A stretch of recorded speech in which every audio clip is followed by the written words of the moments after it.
After the storm, cicada is singing out loud. Just a couple more days before they die, probably. They do their best to live and pass to the next generation.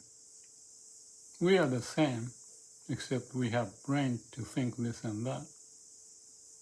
But one thing I can think, at least, is living life is such a miracle.